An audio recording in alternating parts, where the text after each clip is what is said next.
মিজানের হোটেলের পাশে আরো একটি হোটেল, সেই হোটেলে আসলে আমি দেখতেছি কোন প্রকার কাস্টমার নেই। আসলে কাস্টমার নাই কেন, আমি এই দোকানদারের সাথে আমি একটু কথা বলবো, সেই সম্পর্কে আমি জানতে চাই। ভাই আসলে এই যে আপনি ভাইরাল মিজানের হোটেলের পাশেই আপনার হোটেল, এখানে কোনো প্রকার কাস্টমার নাই, এই সম্পর্কে আপনি একটু বলেন। আপনার মনে কি কোনো কষ্ট আছে বা কোনো কিছু আছে কিনা? আমার এখানে কোনো কষ্ট নাই, আফসোস নাই। সে ভাইরাল হয়েছে তার জন্য তার কাছে কাস্টমার যাচ্ছে। আমি ভাইরাল ততটা হয়নি, হয়তো আমার কাছে আসে নাই, কিন্তু আমারও কাস্টমার আলহামদুলিল্লাহ অনেক হয়। এখন নামাজ পড়তেছে সবাই, নামাজের শেষে যথেষ্ট পরিমাণ কাস্টমার আসবে। তো এখন হচ্ছে জোহরের নামাজ পড়তেছে, আর জুম্মার দিন শুক্রবার, তো সবাই নামাজ কালাম পড়তেছে, হয়তো বা নামাজের পরে কাস্টমার চলে আসতে পারে। যারা আছে যারা নামাজ না পড়ে তারা এখন বর্তমানে তাদের কাছে আসে। তারা আমাদের শেষে যদি আপনি আসেন হয়তো দেখতে পারবেন যে মোটামুটি আমাদেরও কাস্টমার হয়।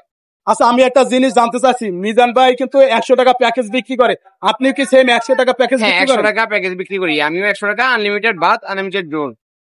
সেও কিন্তু মিজান ভাইয়ের মতন আনলিমিটেড আনলিমিটেড আলু থাকে, ঝোল থাকে এবং ভাত থাকে, আর গরুর মাংস কিন্তু 1 পিস।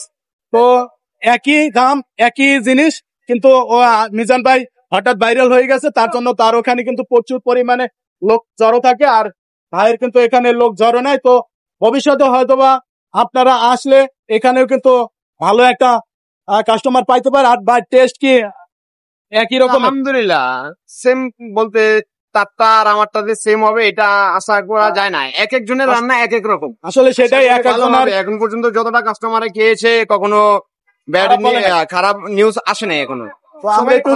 আমরা একটু দেখানোর চেষ্টা করি, ভাই একটু দেখান, কাছে আসেন, এই কাছে আসেন।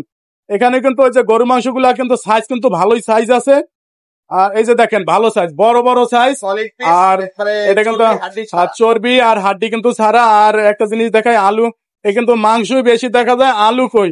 আলু তো খুঁজতেই পাচ্ছেন, এই যে আলু পাওয়া গেছে। আর গরু মাংসের সাইজ গুলো কিন্তু ভালো সাইজ, এই দেখতে পাচ্ছেন ভালো সাইজ, ঠিক আছে। আসলে এটা ভালো একটা হোটেলে গেলে কিন্তু 100 টাকা আপনি কখনোই খাইতে পারবেন না। তো সবাই ভালো থাকবেন, সুস্থ থাকবেন, আর ভিডিওটা অবশ্যই লাইক কমেন্ট শেয়ার করে দিবেন। ধন্যবাদ।